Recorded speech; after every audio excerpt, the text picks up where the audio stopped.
The new Razer Blade Pro is here and I'm so excited to tell you about it. I know I'm late, but I had to make this video. So without any further delay, let's get into the video. First look on the Blade Pro and I'm like, man, this is called pure sexiness. Though a 17-inch device, still it's a pretty compact design with 22.5mm height, 424mm width and 281mm depth, with an approximate weight of 3.07 kilograms on the base model and 3.49 kilograms on the spec'd out 4K model. Let's have a look on all sides of the device. The top has a lighted Razer logo and the top portion is carbon fiber. For the rest of the body is a CNC aluminum, which gives it a premium look, which indeed is necessary for a laptop at this price range. On the right hand side, unifying the side speakers, we have SD card reader, Thunderbolt 3.0, one USB 3.0, HDMI 2 and Kensington lock. Coming on to the left, we have the power port, LAN port, two USB 3.0 and audio/microphone jack. Moving on to the display, we have two options for us. The full HD 1920 by 1080 120Hz IPS matte display and the other 3840 by 2160 indium gallium zinc oxide touchscreen display, which is the 4K model, which will be very useful for playing games or editing videos or images, may it be indoors or on the go. Adding on to it, the 4K model of the Blade Pro features nvidia G-Sync display technology, which delivers a breathtaking gaming experience through the elimination of the screen tearing by synchronizing the display refresh rate to the GPU. The result is less screen jitter, smoother and faster gameplay to give you the best gaming visuals and a competitive edge. And that's not it. The 4K model also has 100% Adobe RGB color space coverage, which means images are bright and clearly visible with viewing angles of up to 170 degrees.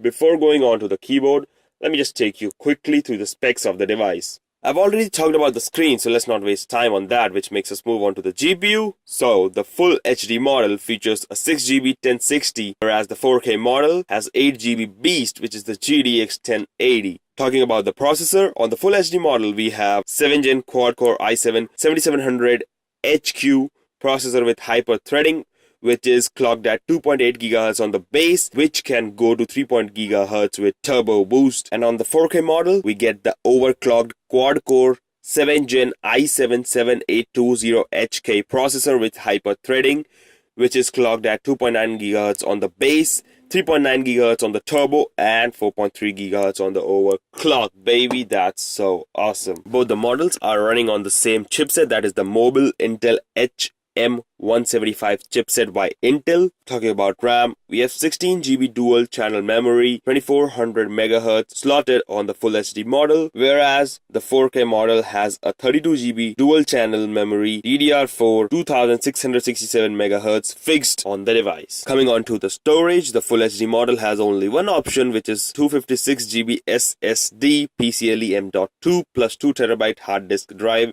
running at 5400 RPM. On the other hand, the 4K model has got some more options which are displayed on the screen. Power, however, obviously differs.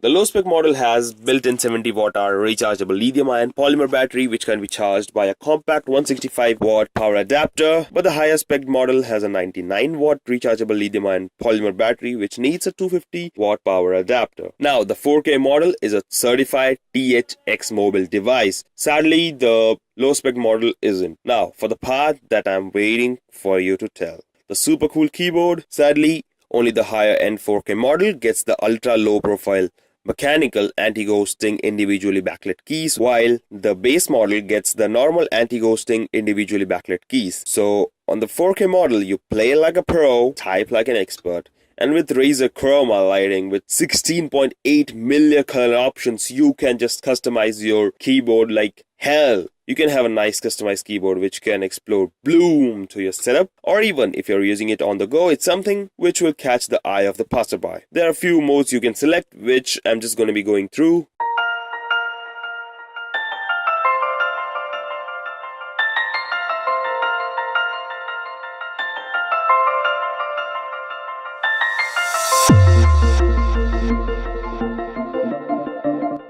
So on and all, it's a power compact device, and it's quite expensive too, baby. But this baby is just something which I would like definitely to compare with my MacBook Pro 2017 version. So tell me in the comment section down below which will win. Also your comments on the Razer Blade Pro. Hope you guys enjoyed my first video. Many more interesting topics coming up for you. So for that, please subscribe to me and press the bell icon. And I'll catch you guys next time. Till then, do whatever you want to do, man.